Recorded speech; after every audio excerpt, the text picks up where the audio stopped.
JackBoys 2 by Travis Scott, Don Tolliver, Sheck West, Sofego. So surprising that they just came out again with another banger of an album after the first release being in 2019 and everything. They definitely did improve lyrically, sonically, and just overall just better quality of their stuff and everything. I'm just like surprised that a sequel to Jack Boys would be happening. I'm just like so hyped for it, especially with some new Travis Scott, because man, I've been craving for like new Travis Scott music, man, and I can't wait to see the next project that he's gonna be releasing pretty soon. But man, I was kind of surprised that 4x4 wasn't on there. Gonna be honest, but hey, if it's not gonna be on that new album, I'm gonna be upset. But that's still such a good fucking album or single. My bad. But yeah, we're gonna go by this, bit by bit. But all I gotta say is definitely was worth it. Really great sequel. So if Jack Boys ever comes like a third one, dude, it would just be over. It would just be like the greatest trilogy of like fucking albums, the mixtapes of like the trap sound and psychedelic feels and everything. It's just really cool, man.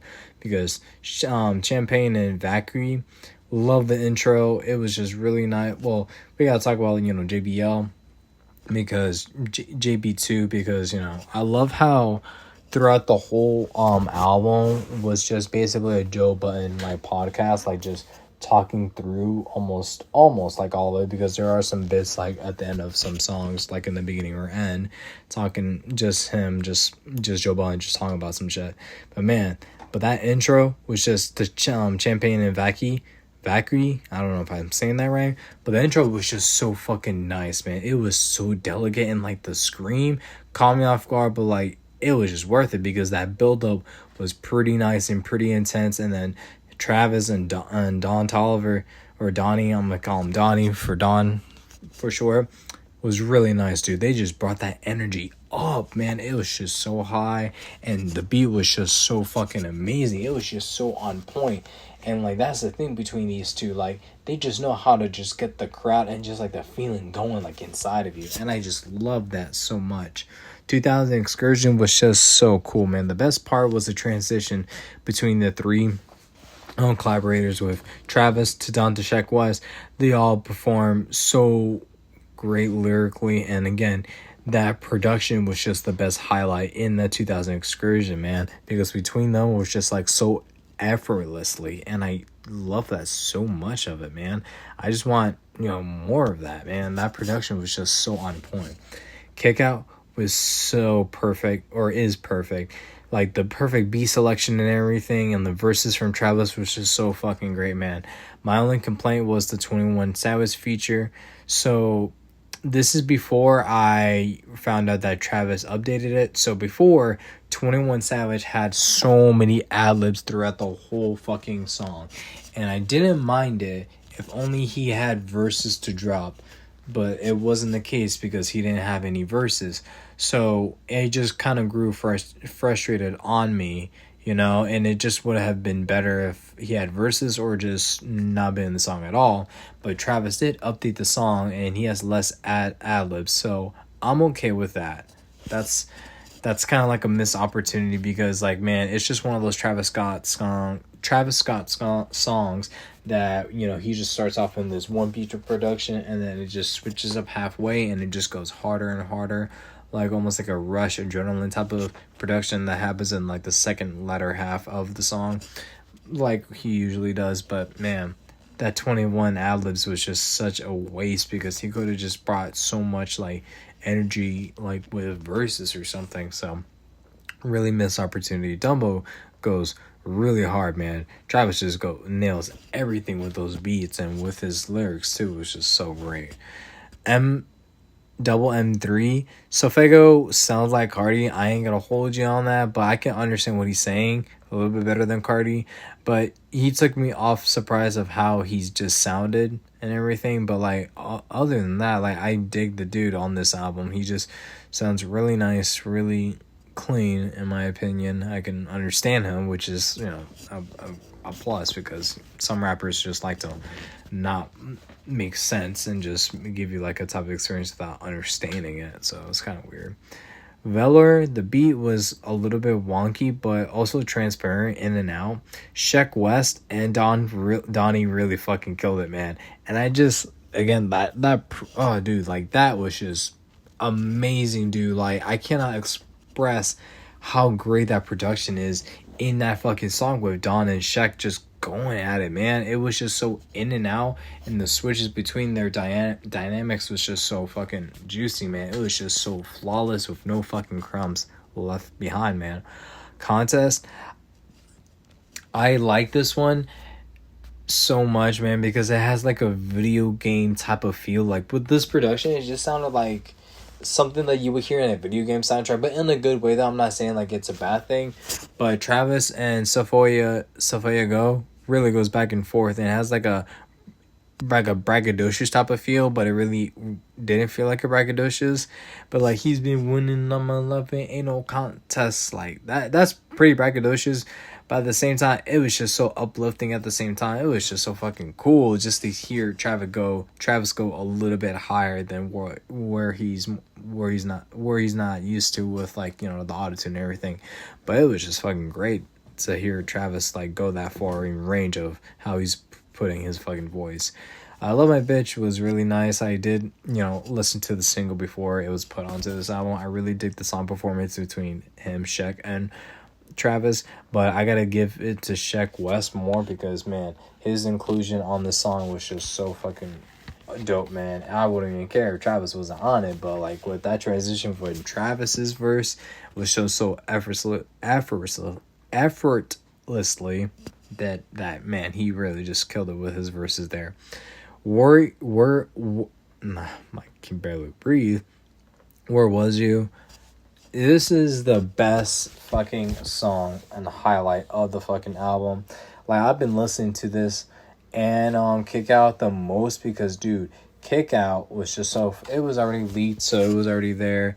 And also, my bad, Velour too, because the beat was just so great. But dude, Where Was You? The best fucking song between Cardi, Future, and Travis. They're basically the new Migos of trap music, dude. Because you cannot tell me if you don't like putting those three in a fucking booth with fucking any producer, they are going to cook, dude. Like, the production was just so nice. It's just like Future's Surfing on Tsunami, but a whole lot more amped with Cardi and Travis in there. And the beat was just like, the instrumental was such a highlight. It was just so captivating, man. I don't understand. I don't know how more to express it. And Cardi with Future, the best, man. Like, it was just so fucking nice to hear them just going on this really nice productional beat that fucking Travis, again, killed it, man. Knows how to do it right, man. I just hope them three just makes like some type of collaboration mixtape or something, because, man, hearing Cardi, Travis, and Future all together was just such a fucking it was just a fucking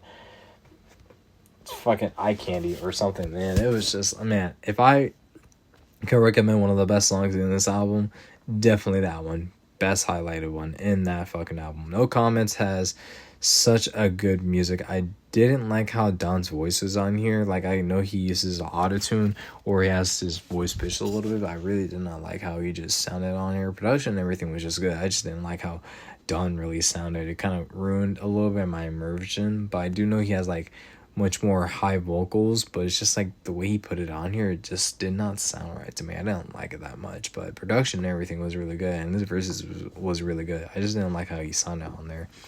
BB was really good. I did like the beat that was used on here. I just didn't think Travis didn't like do okay lyrically here, but production wise and everything was just really cool. PBT has such a nice Jamaican feel and flow. This is what was it? There was like another song from Blame the Chat by DDG that was just like this too, like where the production was just so great, and the Tyler feature was just so fucking great too. I feel like her presence on here with her 104 voice really just solidifies the whole Jamaican feel that he was putting on here. Really cool. Shine, man, I love the trumpet choreography. It was just so fucking great, and Gorilla was just Glorilla.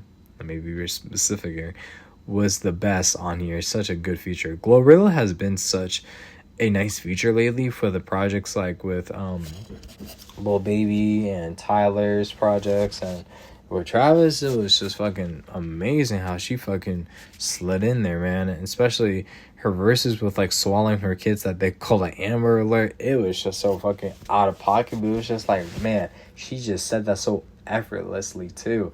Like, I'm really enjoying Glorilla's features, so it makes me want to, you know, at least some point take a look at her discography, see what she got going on. And the funniest part about the song is that she was mimicking Travis's woes in her own way, and it takes me off guard every single time I play the song. I'm like, she's like, whoa! I'm like, oh my god, it's just so. I don't know, like when Travis does it, it's okay, but like when other people do it, it's just kind of weird because that's more of a Travis thing. But yeah, man, everything was just great. Glorilla did have such a nice performance on here, and man, I'm happy to see her just continue on delivering great features. I think she's doing great features in my opinion. Outside has such a dope beat that he used, and dude, NBA YoungBoy. Like, really? Like, I only remember the last time NBA YoungBoy was used on a different feature song that he sounds so fucking clean was Tyler's Call Me If You Get Lost. But I'm like, man, it was a better highlight than Travis, because I was just like, dude, that's YoungBoy? He's rapping? He's popping off? It was just amazing on this one, man. I feel like Outside was used so correctly for him because, you know, YB, I heard some couple of his songs, like he just doesn't perform. Like, I feel like this is like one of the best performative versions that you can see YB with his verses.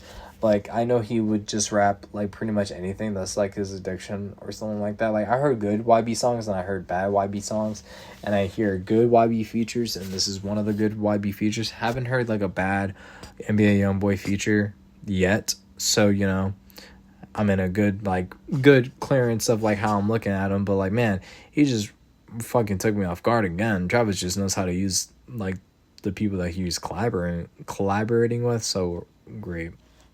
Can't Stop, I dig the beat. Really nice highlight on here. Donnie's flow was also really great too. It was just so fucking in line. Wally really doesn't sound too bad, but he kind of sounds like more like Future, because I was like, bro, is that Future I'm hearing? But it was just like him and Donnie. But I felt like it just should have been more of a Don Toliver song on here, if I'm going to be honest, because I feel like he just outshined Wally just a bit more, that like I wanted to hear more Don than Wally. But I'm not discarding him saying Wally's bad. It just really doesn't suit what I'm listening to, if that makes sense. Florida Flow, I don't know who the fuck was the first guy, but I just did not like his performance at first. I really didn't like how he really sounded. Like, I can't really, you know, complain too much about how a person sounds, but it's just like, excuse me, his punches and his delivery really did not fit for me at all. Did not enjoy that bit, but I did enjoy Travis's bit, and his flows on it was really great. Kodak Black, bro, really fucking surprised me with that, man. He really did his best on here, and I really don't listen to Kodak Black that much. I only listen to him when he's featured on smaller projects like, you know, Hard Soul and Psycho with Don Toliver, or not Rich Spirit, but fucking Silent Hill from Kendrick Lamar, or Bad Boy with Doechii featuring him, you know, just other songs. So it's just like listening to him here, and from what I'm hearing of like he's going through a lot, like, man, dude really did really great, man. Really enjoyed his rapping on here, especially with his Baby Keem reference. They call him that. We're going on tour with Travis Scott, so that also took me a bit. But the best highlight with that song is the ending, because it has such a nice, beautiful instrumental at the very end, and again starts over to the beginning. So man, all I gotta say is JackBoys 2 was such a trip and such a great highlight to see where everybody is now from, you know, 19 to 25, which is literally 6 years, which is really crazy to think about. But man, there are like, at their peak performances, man, nothing was just fucking up. Nothing was like really bad. It's just, for me, personal taste. So I do love majority of all these songs. My favorite is the first one with Champagne, a Vaki, Kick Out, 2000 Excursions, Valor Contest, I Love My Bitch, Where Was You, Shine, and For the Flow and Can't Stop. Really nice, good songs that this project really delivers. I feel like it really did, for me personally, it really did live up to my expectations of what I expect, Jack Boys to be. It's a longer project, so, there's a lot of digestible content that you can find here, and there are, surprisingly, the amount of features that been on here are really not that much. I think there are like at least 5 or 6 of them, but they're all used in a more not correct way, but I would say the features that Travis put on here was just so nice of how he put people where they should belong, I guess, if that kind of makes sense. But yeah, man, it was just such a fucking experience to listen to, man. So let me know what you guys think down below in the comment sections about this album. I'm giving it a good solid perfect 10 out of 10 in my opinion. I really do feel like this really exceeded my expectations of the first Jack Boys album. And, I'm ready to see if there's going to be another Jack Boys 3 or a Jack Boys different project. So we just gotta wait and find out. But man, Jack Boys 2, such a certified hit in my opinion. Let me know again your guys' favorite songs, how would you rate it, and all that good stuff. But anyways, guys, my name is Fandigos239, and I hope y'all have a wonderful morning, night, day, evening, whatever the occasion is. Take care, stay safe, and all that good jazz. But anyways, guys, later.